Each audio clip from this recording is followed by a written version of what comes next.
My family laughed when I said I'd cut ties with all of them. They laughed as if it were the funniest joke they'd ever heard, as if a person my age couldn't make serious decisions about who deserves to be in their life. My name is Jennifer Walsh. I'm 38 years old, and this is the story of how I turned their laughter into desperation when they discovered my name had completely disappeared from the will of the wealthiest person in the family. The call came on a rainy Tuesday in November at 7:15 in the morning. It was my cousin Carol, my Uncle Richard's eldest daughter, and her voice was a pitch higher than usual. "Jenny, you need to come to Cleveland today," she said without even a hello. "It's about Grandma Margaret. She passed away during the night." My maternal grandmother, Margaret Donovan, had died at the age of 89, leaving behind a fortune estimated at $4 million and a family that would spend the next few weeks discovering who really mattered to her. I took the first flight from Seattle to Cleveland, not because I was eager to reunite with my family, but because I respected my grandmother enough to attend her funeral. During the 2.5-hour flight, I reflected on the last 5 years, since I made the hardest decision of my life, to completely cut contact with my toxic family. A decision they had met with scorn, disbelief, and lots of laughter.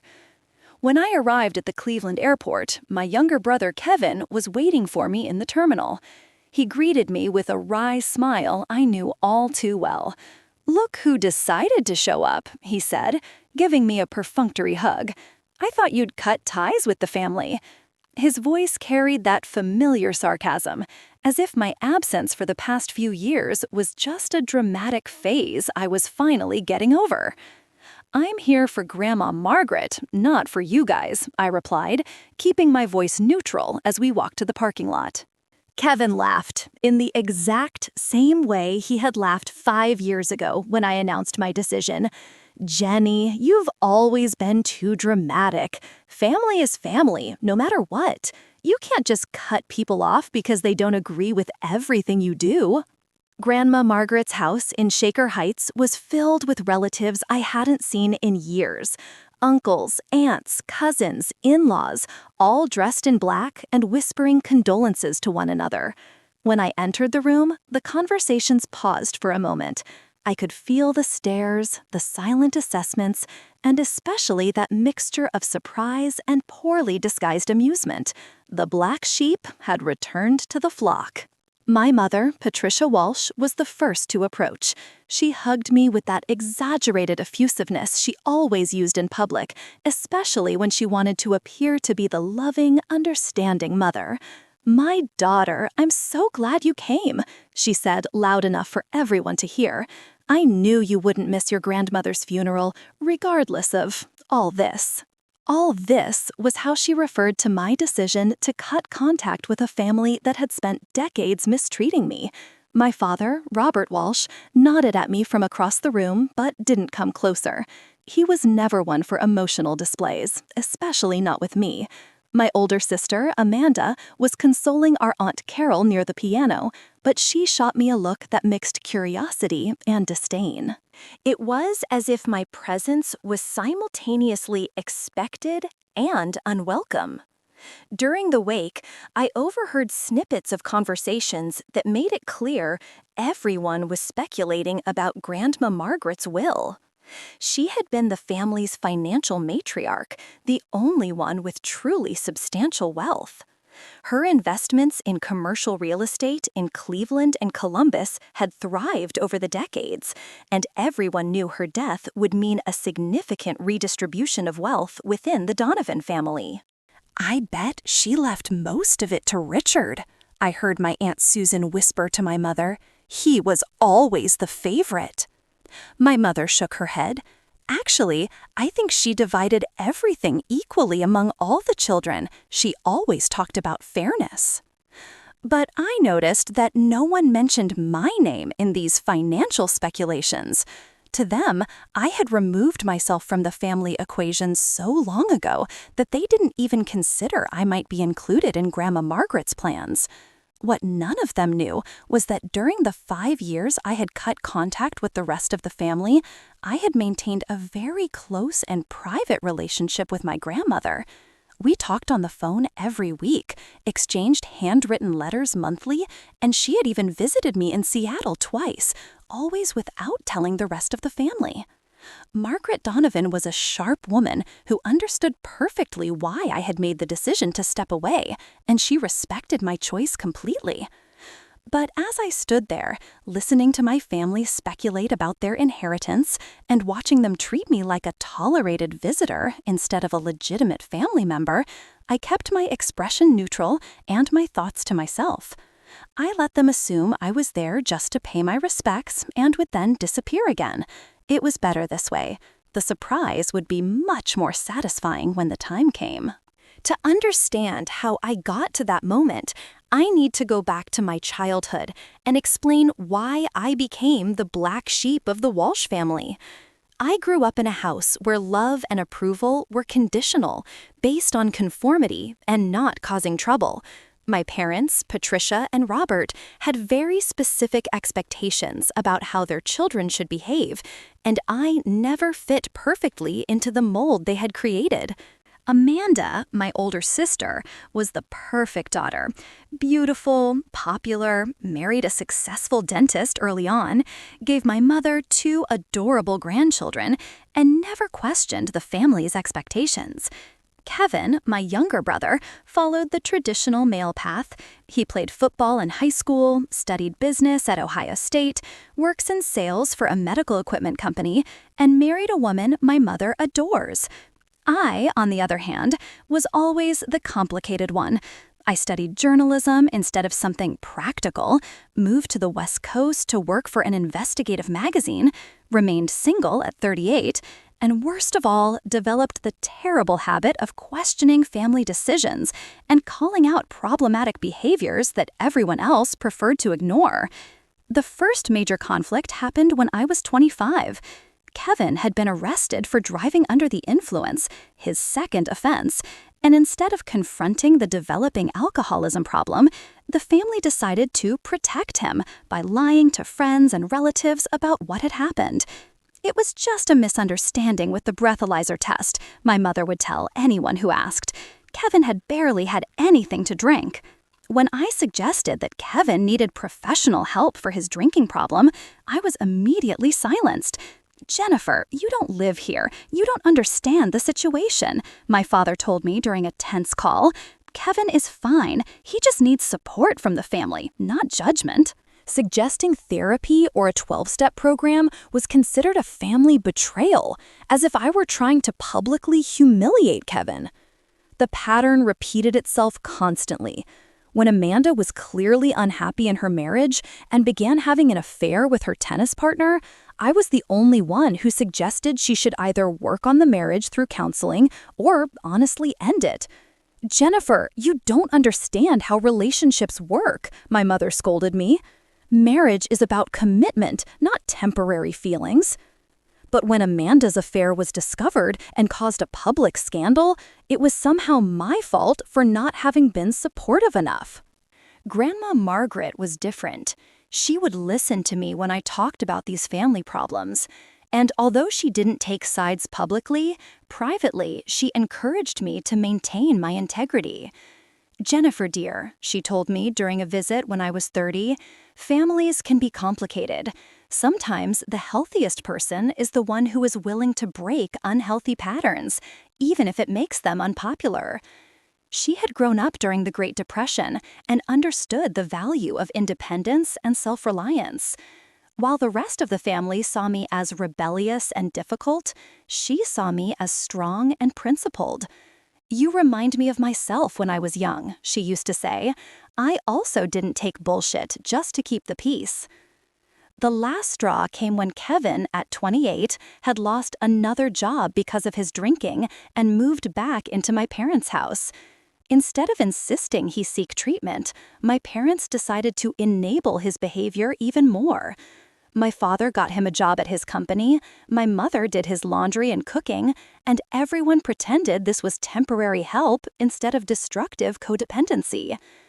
During a family gathering at Thanksgiving in 2018, I finally reached my breaking point. Kevin had arrived clearly intoxicated for dinner, almost knocked over my little niece, and when confronted, began screaming about how everyone was always judging him. Instead of addressing the behavior, my parents immediately began making excuses and telling everyone to ignore Kevin's outburst. "This needs to stop," I said, standing up at the table. "Kevin has a serious drinking problem, and you are enabling him instead of helping him. This is dangerous for him and for everyone around him." The silence that followed was deafening. Then Kevin started laughing, not a happy laugh, but a cruel and mocking one. "Look who's talking," he said, his words slurred. "Miss Perfect who lives across the country and only shows up to judge everyone. You don't even have a family of your own, Jenny. Maybe you should worry about your own life." The rest of the family said nothing. No one defended me, no one told Kevin he had crossed a line, no one acknowledged that maybe he was proving my exact point about his behavior being problematic. In that moment, something shifted inside me permanently. I looked around the table, at my parents who were avoiding my eyes, at Amanda who was studying her plate, at all the adults in the room who were choosing to pretend that Kevin's abusive language was acceptable because addressing it would be uncomfortable. And I realized that this wasn't a family I could continue being a part of. "You know what?" I said, my voice surprisingly calm. "You're right. I don't live here, and I clearly don't understand how relationships work in the Walsh family, so I'm going to stop trying." I gathered my coat and purse. "I'm cutting ties with all of you. Don't call me, don't visit me, don't include me in family events. I'm done." The laughter that erupted from multiple people at the table was devastating, but also clarifying. Kevin laughed the hardest, followed by my father and some of the cousins. "Jenny's always been dramatic," my mother said to my Aunt Carol, as if I weren't standing right there. "She'll get over it in a few weeks." But I didn't get over it. Folks, sometimes you reach a point where you realize that some people in your life are toxic, even if those people are your family. And when you try to do the right thing, try to help, try to maintain healthy standards, and you are constantly punished for it, sometimes the only healthy choice is to walk away. If you've ever been through something similar, if you've had to make tough choices about family members who weren't treating you with respect, you understand what I'm talking about. And if you want to know how 5 years of that decision played out, especially what I discovered about my relationship with my grandma during that time, stick with me because the story gets a lot better. The first few months after my declaration of independence from the Walsh family were simultaneously liberating and lonely. I returned to Seattle determined to keep my word, but I admit there were moments when I almost reached for my phone to call home. The habit of family connection, even when that connection was toxic, takes time to break. But every time I considered backing down, I remembered Kevin's creel laughter and everyone else's silent complicity, and my resolve strengthened. My mother began a campaign to bring me back that alternated between guilt trips and minimizing my pain. She would call and leave voicemails like, "Jennifer, honey, you're being silly about this. Families fight sometimes, but we always forgive each other. You really need to grow up and stop holding grudges." When guilt didn't work, she tried dismissiveness. "You were always overly sensitive. Kevin didn't mean anything hurtful. He was just upset." Amanda also reached out, but her approach was different. "Jenny, I get that you were upset, but cutting off everyone is a little extreme, don't you think? You're missing out on watching your nephews grow up. They ask about you." It was emotional manipulation disguised as concern, and I recognized it immediately. My nephews hardly knew me anyway. Amanda had never encouraged a close relationship between us. Kevin, surprisingly, never tried to contact me directly. But I heard through mutual friends that he was telling people I had mental health issues and that my behavior was typical Jennifer drama. He apparently told someone that I would come crawling back within 6 months because I couldn't handle being alone. My father's approach was characteristically indirect. Instead of calling me himself, he would have my mother relay messages like, "Your father thinks you should come home for Christmas. He says this foolishness has gone on long enough." As if my decision to protect myself from dysfunction was foolishness that could be terminated by patriarchal decree. What none of them knew was that during this time, I had begun having regular, meaningful conversations with my Grandma Margaret. She had discreetly asked my mother for my phone number, claiming she wanted to check on Jennifer and make sure she was okay. But what started as welfare checks evolved into deep, honest conversations about family dynamics, personal growth, and what it means to maintain integrity in challenging situations. "Jennifer, I've been watching this family for 89 years," she told me during one of our weekly calls, "and I have some thoughts about what happened." She proceeded to validate everything I had observed about Kevin's drinking, about my parents' enabling behavior, and about how family members were encouraged to pretend problems didn't exist instead of addressing them constructively. "You know, dear, when I was young, I had to make similar choices about toxic people in my life. Sometimes family members are toxic, and you have every right to protect yourself." Coming from the family matriarch, this validation was incredibly healing. She understood perfectly why I had reached my breaking point. During our conversations, Grandma Margaret revealed things about the family history that I had never known. She told me about my grandfather's struggles with gambling, which nearly destroyed their financial security in their early years. She explained how she had ultimately had to give him an ultimatum: get help, or she would take their children and leave. "Your grandfather chose to get help," she said, "but if he hadn't, I would have left. Sometimes tough love is what people need." She also shared her frustrations about the current family dynamics. "I love all my children and grandchildren," she said, "but I'm not blind to their flaws. Kevin's drinking is getting worse, not better. Your parents are doing him no favors by pretending otherwise." And honestly, Jennifer, I was proud of you for speaking up, even though it caused problems. As months turned into years, our relationship deepened significantly.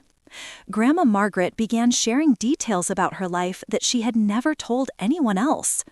She talked about her investments, her property holdings, and her concerns about how her wealth would be distributed after her death. "I want my money to go to people who will use it wisely," she said, "not people who will waste it or use it to enable destructive behavior." Meanwhile, updates about the family continued to reach me through friends and social media. Kevin had been arrested again for a DUI, lost another job, and was now living permanently with my parents at age 33. Amanda's marriage had ended in divorce after more affairs were discovered, and she had moved back to Cleveland with her children. My father's business was struggling financially, partly because Kevin's unreliability had cost them several important clients. In 2021, Grandma Margaret surprised me by asking if she could visit me in Seattle. "I want to see where you live, meet your friends, understand your life here." She stayed for a week, and we had some of the most meaningful conversations of my life. She met my colleagues at the magazine, saw my apartment, and experienced my daily routine.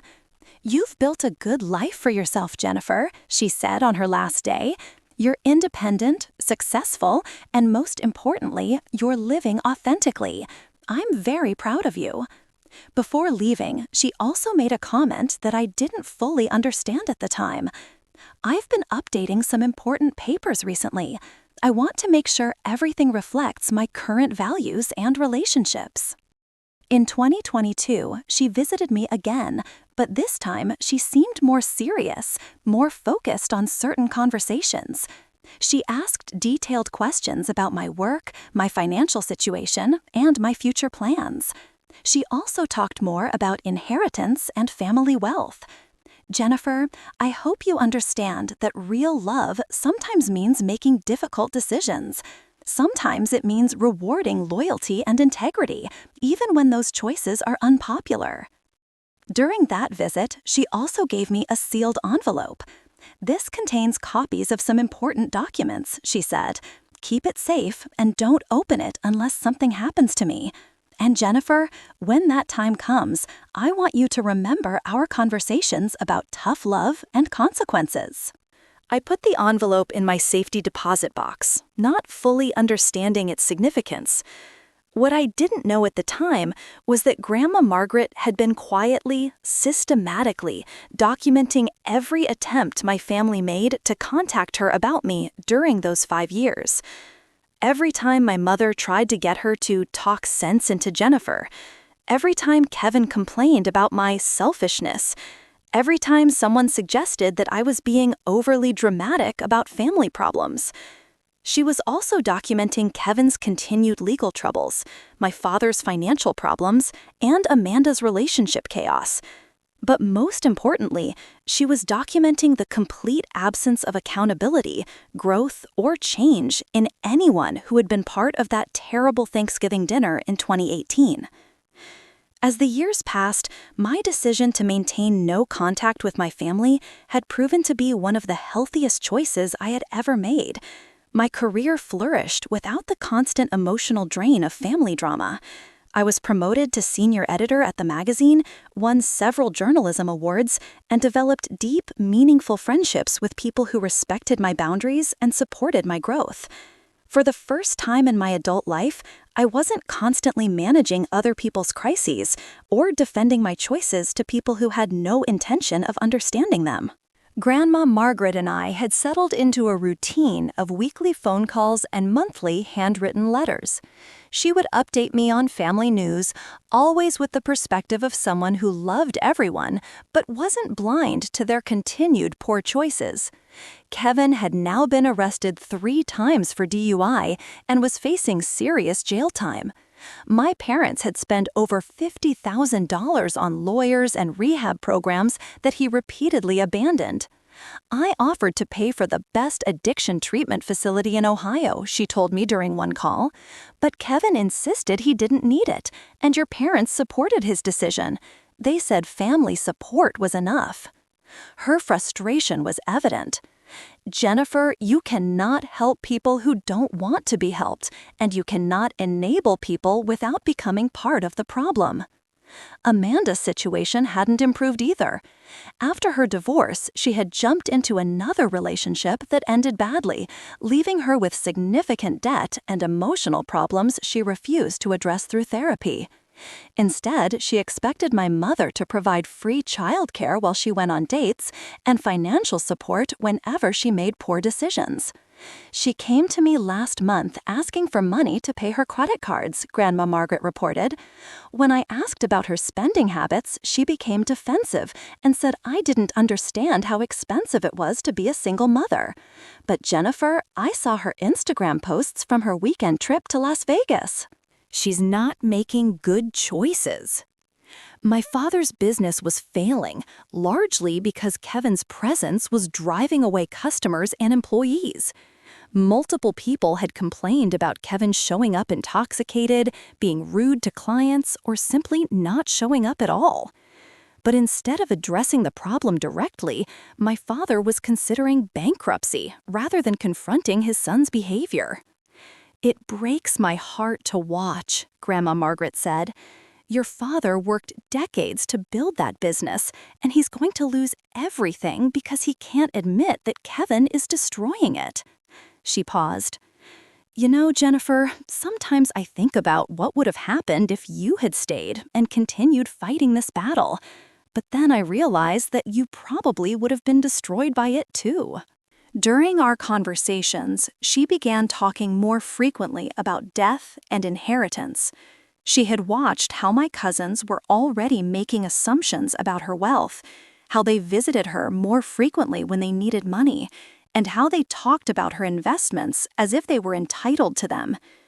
People show their true character when they think inheritance is involved, she observed. She also shared her growing frustration with how my immediate family talked about me during their visits. "Your mother constantly makes excuses for your absence," she told me. "She tells people that you're going through a phase, that you'll come around eventually. Kevin actually told me that you probably need therapy because cutting off family isn't normal behavior. The irony wasn't lost on either of us. Kevin, who had multiple arrests and addiction problems, was suggesting that I needed mental help because I had chosen to distance myself from toxic people. My mother, who enabled destructive behavior and refused to acknowledge problems, thought my boundaries were temporary rebelliousness. In early 2023, Grandma Margaret's tone in our conversations shifted. She seemed more urgent, more focused on making sure I understood certain things. "Jennifer, I need you to promise me something," she said during one call. "No matter what happens, no matter how your family reacts, I want you to remember that real love sometimes looks like tough consequences. Do you understand?" I wasn't sure I understood completely, but I promised anyway. She also began asking more specific questions about my financial stability, my insurance situation, and my retirement planning. "I want to make sure you're secure," she explained. "You've built a good life, but I worry about your future." In September 2023, just 2 months before her death, she called me with a strange request. "Jennifer, I want you to promise me that when I die, you will attend my funeral, regardless of how your family treats you. Will you do that for me?" The request seemed oddly specific, but I agreed immediately. "Of course, Grandma, I would never miss your funeral." "Good," she said, sounding relieved. "And Jennifer, after the funeral, there will be a reading of my will. I need you to attend that too, no matter what anyone says, no matter how uncomfortable it becomes. Promise me." This second request struck me as unusual. Why would she need to specifically ask me to attend a will reading? Wouldn't I be notified automatically if I were included? But I promised her anyway, assuming she was just being thorough about family procedures. "There's something else," she continued. "That envelope I gave you, when I die, I want you to open it before the will reading. It contains information that will help you understand certain decisions I've made." Her voice was serious, almost formal. "Jennifer, I want you to know that everything I've done has been based on love, real love, not enabling. Sometimes love means rewarding good choices and allowing people to face consequences for bad ones." A few weeks before her death, she made one final comment that I didn't fully appreciate at the time. "Your family thinks they know me," she said, "but they've never really understood that I watch everything, I remember everything, and I make decisions based on behavior, not blood relation.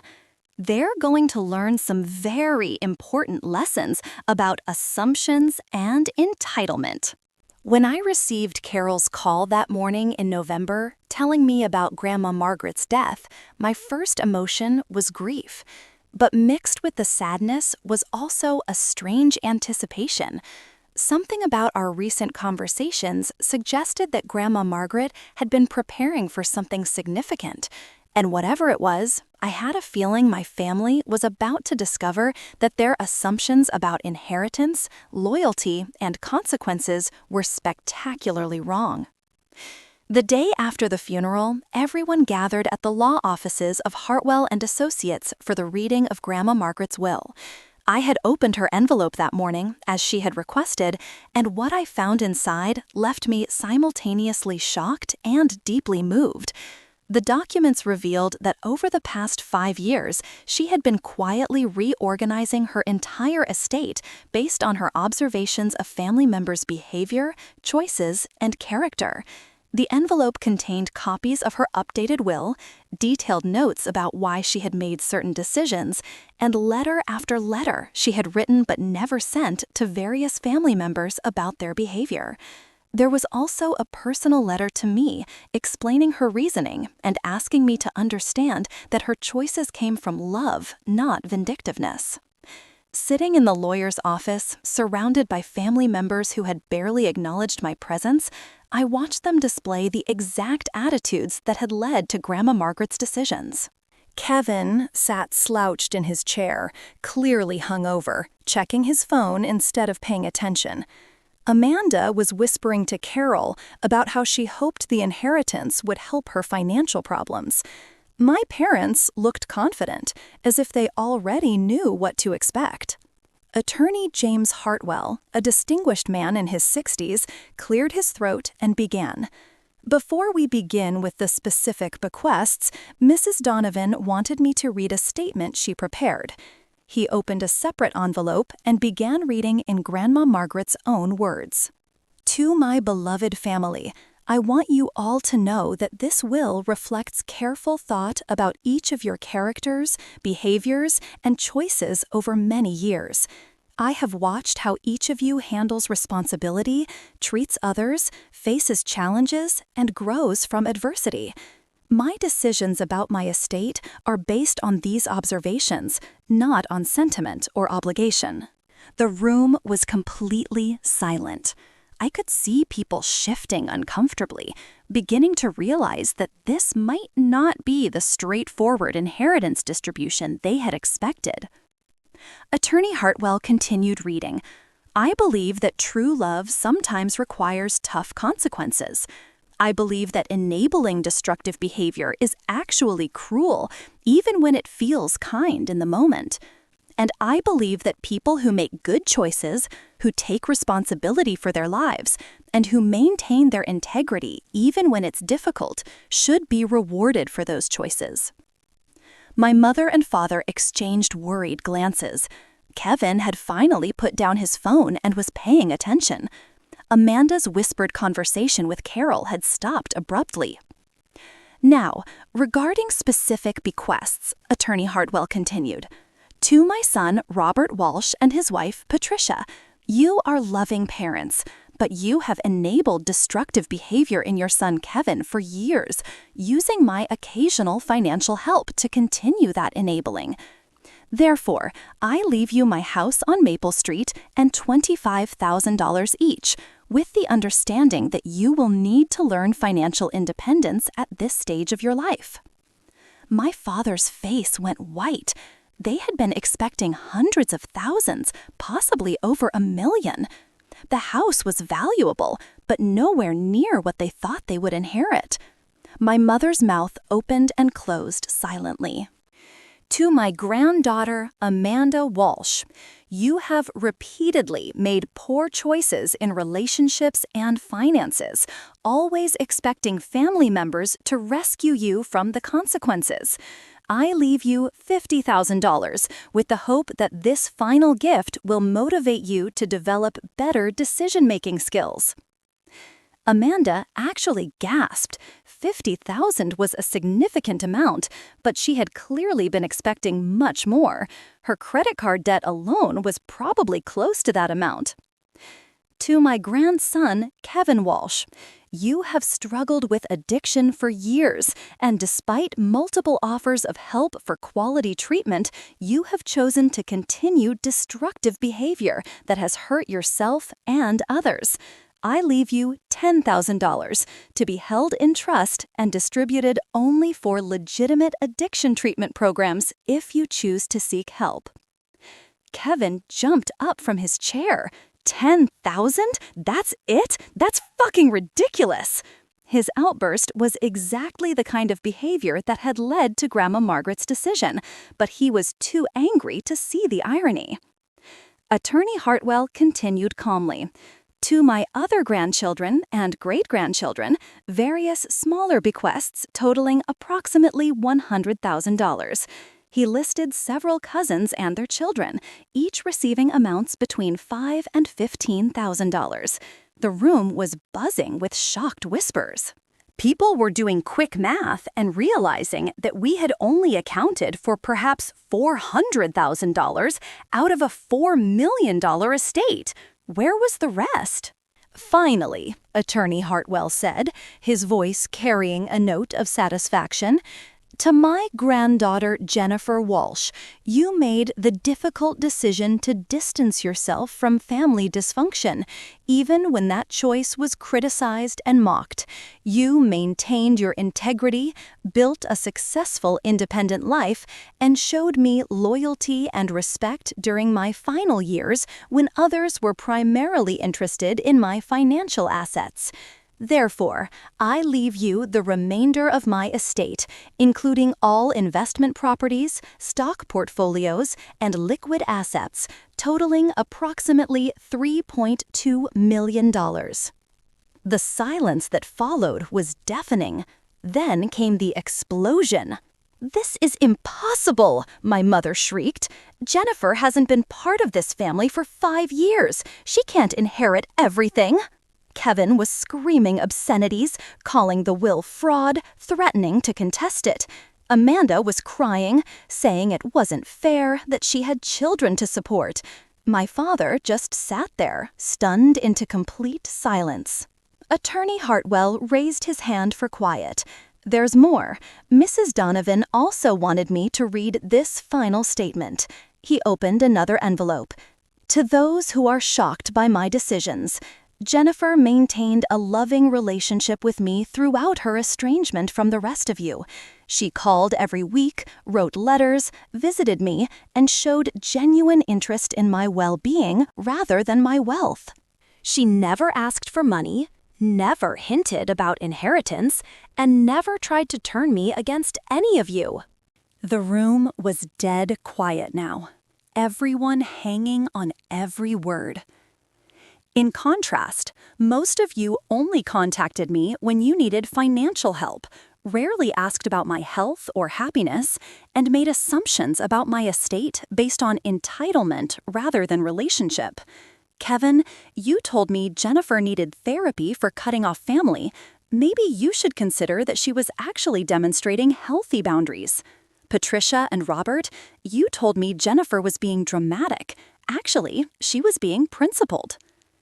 I could feel tears starting to form in my eyes. Even after death, Grandma Margaret was defending my choices and validating my experience. "This will is not about punishment," the statement continued. "It's about rewarding behavior that reflects real character. Jennifer earned this inheritance through loyalty, respect, integrity, and genuine love. The rest of you assumed you deserved it simply because of blood relation. That assumption was incorrect." Folks, I don't know if you've ever been in a situation where people who treated you poorly finally discovered that their actions had real consequences, but I can tell you that watching my family, especially Kevin, who laughed in my face when I said I would cut ties, discover that their laughter had cost them millions of dollars was one of the most validating experiences of my life. If you've ever had to make difficult decisions about toxic family members, if you've ever been criticized for setting healthy boundaries, you know exactly how I was feeling in that moment. And if you want to know how this family reacted when reality hit them and how I handled suddenly becoming very wealthy, stick with me, because the revenge gets even sweeter. The immediate aftermath of the will reading was unlike anything I had ever experienced. Kevin stormed out of the lawyer's office, still screaming about contesting the will and demanding that everyone fight it together. Amanda was sobbing uncontrollably, alternating between begging me to share the inheritance and accusing me of manipulating an elderly woman. My parents sat in stunned silence for several minutes before my mother finally spoke. "Jennifer, this isn't right," she said, her voice shaking. "You can't accept all this money. You haven't been part of our family for years." The irony of her words was perfect. She was simultaneously admitting that they hadn't considered me family while demanding that I share the inheritance like family. You know Grandma Margaret wasn't thinking clearly in her final years. But Attorney Hartwell was prepared for that argument too. "Mrs. Walsh, I met with your mother-in-law regularly over the past 5 years. She was completely lucid, had multiple medical evaluations confirming her mental competency, and revised this will several times after careful consideration. There are no grounds for contesting it based on mental incapacity. He also revealed that Grandma Margaret had anticipated attempts to contest the will and had included provisions for that scenario. Anyone who challenged the will unsuccessfully would forfeit even their small bequests. It was a brilliant legal maneuver that essentially prevented any serious contest attempts. Over the following days, I received a barrage of phone calls, texts, and emails from family members. The tone varied from pleading to threatening, from guilt-tripping to bargaining. My mother called 13 times on the first day alone, leaving voicemails that progressed from shock to anger to desperation. "Jennifer, honey, you know this inheritance should be shared equally," she said in one message. "Your grandmother was confused about her relationship with everyone else. You need to do the right thing here." In another, "I can't believe you would accept money knowing it should belong to people with children to support." And finally, "If you keep this money, you're proving that Kevin was right about you having problems." Amanda's approach was different, but equally manipulative. She wrote me a long email about how the inheritance could bring our family back together and how I could be the hero who saves everyone's financial problems. When that didn't work, she tried guilt about my nephews. "Those kids are going to grow up without college funds because you're being selfish." Kevin's reaction was the most predictable. He began telling everyone who would listen that I had brainwashed an elderly woman, that the will was fraudulent, and that he was going to hire the best lawyer he could afford to fight it. Of course, Kevin couldn't actually afford a good lawyer, especially not one willing to take on a case with no chance of success. The legal reality was that Grandma Margaret's will was uncontestable. She had been extremely thorough in documenting her mental competency, her reasons for each decision, and her relationship with each family member. She had even included recordings of conversations where family members said things that proved her points about their characters and motivations. What surprised me most was how quickly the extended family took sides. Some cousins and aunts supported my parents, arguing that I should share the wealth regardless of the legal situation. But others, particularly those who had witnessed years of dysfunction, privately told me they thought Grandma Margaret had made the right choice. My cousin Carol, who had called me about Grandma Margaret's death, surprised me by calling again a week later. "Jenny, I owe you an apology," she said. "I've been thinking about what happened at that Thanksgiving years ago, and you were right to walk away. Watching everyone's reaction to the will, it's opened my eyes about some things." She told me that Kevin had actually approached her, asking if she would lend him money to hire a lawyer to contest the will. "He's telling people that if he can break the will, everyone will get more money," she explained. "But honestly, my mom and I were only going to get $5,000 anyway. We're not interested in helping him."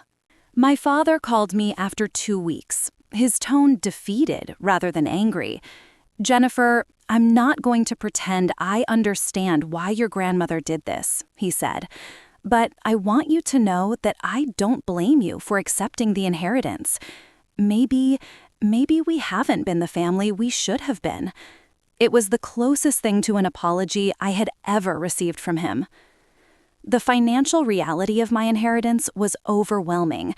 $3.2 million, plus properties, plus ongoing investment income. I hired a financial advisor, a tax attorney, and an estate planner to help me manage everything responsibly.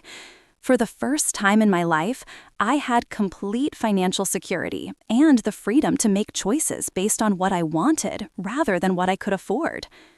But the most satisfying part wasn't the money itself. It was the validation. Every single choice I had made over the past 5 years had been vindicated. My decision to establish boundaries, to refuse to enable destructive behavior, to walk away from toxicity even when it was difficult, all of it had been proven correct by someone who had watched everything unfold. Grandma Margaret's personal letter, which I read dozens of times during those first weeks, explained her reasoning perfectly. Jennifer, you showed me what real love looks like. Real love doesn't enable destruction. Real love doesn't ignore problems to maintain false peace. Real love sometimes requires difficult choices and tough consequences. You did that 5 years ago when you walked away from dysfunction, and I'm doing it now by rewarding your character and integrity. 6 months after the will reading, Kevin was arrested again for a DUI, this time causing an accident that injured another driver. He called me from jail, asking me to pay for a lawyer. It was the first time he had spoken to me directly in over 5 years. Jenny, I know we've had our problems, he said, his voice different than I remembered, smaller, scared. But I'm family. You can't let me go to prison. I felt sad for him, but also completely clear about my answer. Kevin, I'm not going to enable your destructive behavior any more than Grandma Margaret will have, I told him. You have consequences to face, and facing them is the only way you're going to get the help you need. I hung up, and he didn't call back. Amanda's situation deteriorated too. Without the expected inheritance to bail her out, she had to declare bankruptcy and move back in with my parents permanently. My mother, now facing her own financial pressures without Grandma Margaret's occasional help, couldn't afford to support Amanda's lifestyle anymore. But there were positive developments too. My father, forced to confront Kevin's impact on his business without being able to afford continued enabling, finally gave Kevin an ultimatum: get professional help or leave the company and the house. To everyone's surprise, Kevin chose treatment. It was the first time in years that consequences had been allowed to motivate better choices. A year after Grandma Margaret's death, I used part of my inheritance to establish a scholarship fund in her name for people seeking addiction treatment who couldn't afford it. Kevin was actually the first recipient, though I made sure the selection was handled by independent administrators, so there was no perception of favoritism. Looking back, I realize that Grandma Margaret didn't just give me money. She gave me the ultimate validation that integrity and healthy boundaries matter more than family loyalty based on obligation rather than respect. She showed me that real love sometimes looks like tough consequences, and that people who make good choices deserve to be rewarded for those choices. Today, 3 years after Grandma Margaret's death, I can honestly say that her final gift changed my life in ways that go far beyond financial security. The inheritance gave me freedom, but more importantly, it gave me vindication for every difficult choice I had made about family boundaries and personal integrity. I learned that sometimes the people who mock your decisions are the ones who most need to face consequences for their own. I used the inheritance wisely, investing most of it conservatively while using portions for things that matter to me. I bought a beautiful house in Seattle with a garden where I can grow vegetables like Grandma Margaret taught me. I expanded my charitable giving, focusing on organizations that help people escape toxic situations and build independent lives. And I took a sabbatical from my magazine job to write a book about family dysfunction and the healthy choice of walking away from toxicity. The scholarship fund I established in Grandma Margaret's name has helped over 50 people get addiction treatment, including Kevin, who successfully completed a 6-month program and has been sober for 2 years now. He reached out to me recently, not to ask for money, but to apologize and to tell me that he finally understands why I walked away from the family all those years ago. Jenny, I was angry about the will for so long, he wrote in a letter, but being sober gave me clarity about how I treated you, about how we all treated you. You were trying to help, and we punished you for it. Grandma Margaret was right to reward your character. It was the first genuine apology I had ever received from any family member. My relationship with my parents has improved somewhat, though it will never be what conventional families might consider normal. They visit me in Seattle occasionally, and we have dinners where we carefully avoid certain topics. They seem genuinely proud of what I've accomplished, though I suspect the inheritance has something to do with their newfound respect for my life choices. Amanda and I have also developed a cordial relationship. Her bankruptcy and forced lifestyle changes were actually good for her. She learned to budget, got a steady job, and started making better choices about relationships. She still struggles sometimes, but she no longer expects family members to rescue her from every problem. The extended family's reaction to my inheritance was mixed, but over time, most people came to accept that Grandma Margaret's decision was her right to make. Some cousins who initially supported efforts to contest the will eventually admitted that they could see why she chose to reward stability and good character over blood relation. Most importantly, I learned that trusting my instincts about people and situations was correct. Every red flag I had identified about family dynamics, every concern I had raised about enabling behavior, every boundary I had tried to establish, all of it was validated by someone who had watched everything from an objective perspective. Grandma Margaret saw exactly what I saw, but she had the wisdom and resources to address it effectively. Her final letter to me contained a paragraph that I keep framed in my office. Jennifer, never doubt that doing the right thing, even when it's difficult and unpopular, is always worth it. People may mock your boundaries, criticize your choices, and try to make you feel guilty for maintaining your integrity. But character matters more than comfort, and eventually, people reveal who they really are through their actions.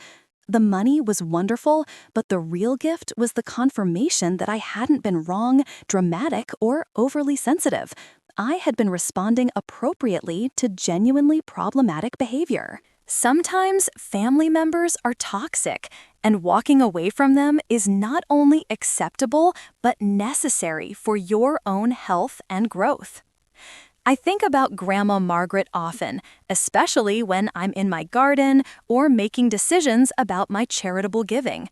She taught me that real love sometimes requires tough choices, that enabling destructive behavior is actually cruel, and that people who make good choices deserve to be supported and rewarded for those choices.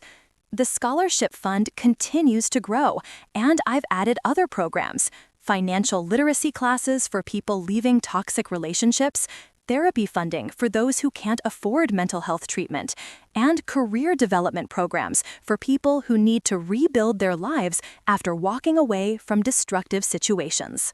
To anyone who is struggling with toxic family members, who feels guilty about establishing boundaries, or who has been told they're being too dramatic about legitimate concerns, trust your instincts. Document patterns of behavior.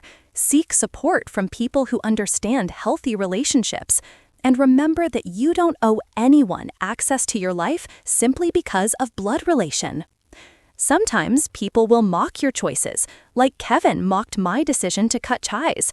They may tell you that family is family, that you should forgive and forget, that you're being unreasonable. But behavior has consequences, and people who consistently make poor choices while criticizing others for maintaining standards shouldn't be surprised when those standards eventually apply to them too. Grandma Margaret understood something that took me years to learn. Real love isn't about maintaining false peace or enabling destruction. Real love sometimes means allowing people to face the consequences of their choices so they have the motivation to make better ones. And real love definitely means rewarding people who demonstrate integrity, loyalty, and good character, even when that reward comes as a surprise to everyone else. Today, when people ask me about my decision to cut ties with my family years ago, I tell them that it was the most difficult and most necessary choice I ever made. It led to 5 years of loneliness at times, criticism from people who didn't understand, and constant questioning of whether I was doing the right thing. But ultimately, it led to an inheritance that was about much more than money.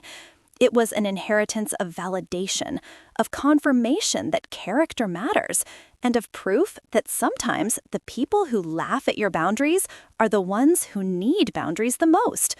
Grandma Margaret gave me financial security, but more importantly, she gave me the knowledge that I had been right all along. The laughter stopped when they realized my name was the only name on the will. And honestly, that silence was more satisfying than any amount of money could ever be.